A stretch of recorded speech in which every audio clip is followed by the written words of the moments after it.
Hi, I'm Otto Penzler. I'm in my office at the Mysterious Bookshop in Manhattan, and we're going to be talking about collecting um, as well as other things. And the author that we're talking about today is one of the great mystery writers of the 20th century, Ross Macdonald. Um, Ross Macdonald started his career using his own name on his books, which was Kenneth Millar. Interesting enough, his wife, Margaret Millar, was also a mystery writer and quite a successful one when he started out. When he started publishing his books under his own name, here's here's his first book, The Dark Tunnel, which is a very, very rare book. Um, she was more successful than he was. And he wrote four books. By the way, this is an expensive, just to let you know for the collectors out there, this is a wonderful copy. The jacket's been restored a little bit, but it's $7,500. So it's not, as a beginning collector, it's not where you will be beginning your collection. I also happen to have his second book, Trouble Follows Me, which is almost as scarce, but this is not a great copy because it has some wear on the spine. But let me show you this. How cool is this? It's a review copy, an editorial copy with a review slip in, and it's signed by Dorothy B. Hughes, who's also a Grand Master, as was Ross Macdonald. She was a reviewer, an Edgar-winning reviewer, and collected quite a lot of books and generally put her signature in them. And this came from her collection. He only wrote four books as Kenneth Miller, who he actually pronounced it Miller, but Maggie, his wife, pronounced it Millar, which tells you a lot about their relationship. They were close, they loved each other, they were together for many, many years, but they could not have been more different. I met him years ago. I had a couple of columns in Ellery Queen Mystery Magazine. One was simply about crime. It wasn't necessarily a book review column, but it was any mystery related material that seemed interesting. The other was an interview column with the great writers of the time, one of whom was Kenneth Miller, but I'll be referring to him as Ross Macdonald, which is the way most people know him. I had gone to see him in Santa Barbara. I was in California for something, I can't remember what, but I went to see him, and he said, well, let's meet at my cabana. He had a place that overlooked the ocean, the Pacific Ocean, and he was very comfortable there. Interviewing him in the beginning was torture. It was agony. First of all, I was in awe of this guy, so I was really intimidated. I wasn't particularly well known in the mystery field, so I was this young guy coming along and asking the great Ross Macdonald to give me part of his afternoon, which he did, but he answered questions monosyllabically. And you run out of questions fairly quickly when you're not getting anything back. Fortunately, the cabana served alcohol, and he liked his scotch, as I recall. This is a long time ago.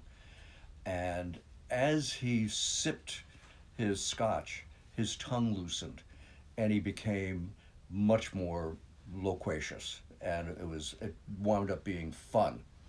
So while I was there, while he was obviously in a good mood, I said, listen, I have this little publishing company, the Mysterious Press, and what I would love to do is collect all of your Lou Archer short stories. And he said, okay. I said, well, wait a minute. Don't you have to ask Knopf, your regular publisher? And he said, well, no, they never asked me, but you did. So this was the very early years of the Mysterious Press, when it was a one-person company, and it was like the biggest happy day of my Mysterious Press life. And so I collected all of these stories, and I said, I'd like you to write an introduction, but it should be kind of a profile of Lou Archer. And he said, but I can't do that. I don't describe Lou Archer. I always talk around him. It's inappropriate for me to do that. I said, well, try. And I kept pushing him. And finally he did. And I didn't publish, I printed this little pamphlet, which was kind of a profile of Lou Archer. The book that I published was Lou Archer, Private Investigator, and it was the complete Lou Archer short stories. And I printed this as a promotion piece, which I sent out to some bookstores, some media reviewers, and so on, to try to sell copies of this book. This is in the days when each letter had to be hand typed, the dark ages, before there were fax machines. I didn't even have fax machines. We didn't have photocopiers. We didn't have copying machines. So that's how this book went out. A copy got to the New York Times, and they put it on the front page of the book review, with my permission and with Ross Macdonald's permission, and reviewed the book. It was a 2-part front cover, reprinting this and reviewing the book, and then which jumped inside. The book wound up having 6 printings, and it was torture because I had to type every invoice myself, wrap the books, take them to the post office, and it's what prompted me to move from my apartment in the Bronx, where I ran the Mysterious Press in those days, into Manhattan, and wound up buying a building with a partner with a $2,000 down payment. But that's another story. Let me move on. When he finished writing those 4 books, he wanted to separate his name from Margaret Millar, and so he took the name John McDonald.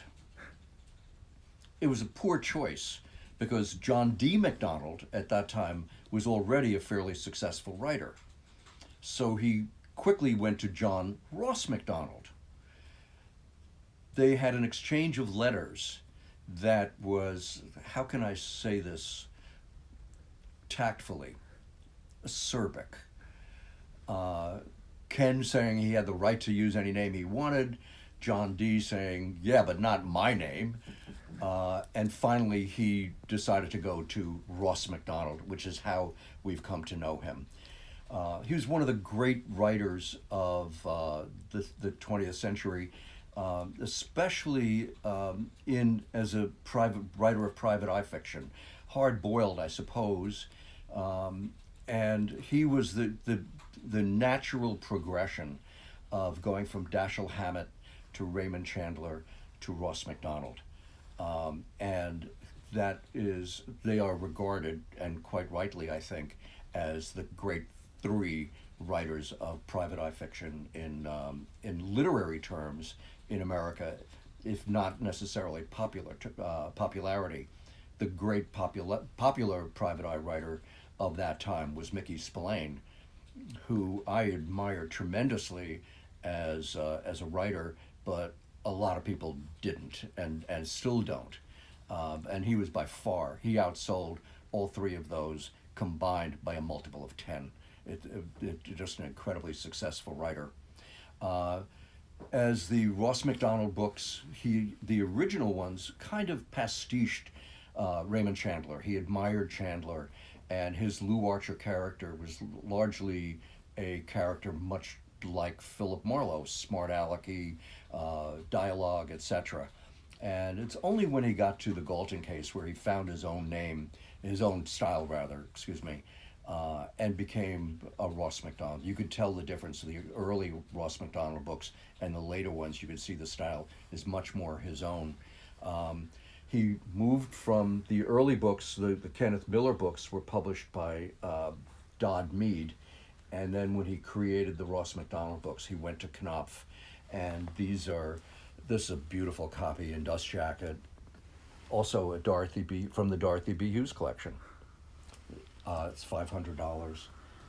the later books when he became, and this was a lot of people regard this as his greatest book, and I think I probably agree. And he did not go out and sign a lot of books. Excuse me.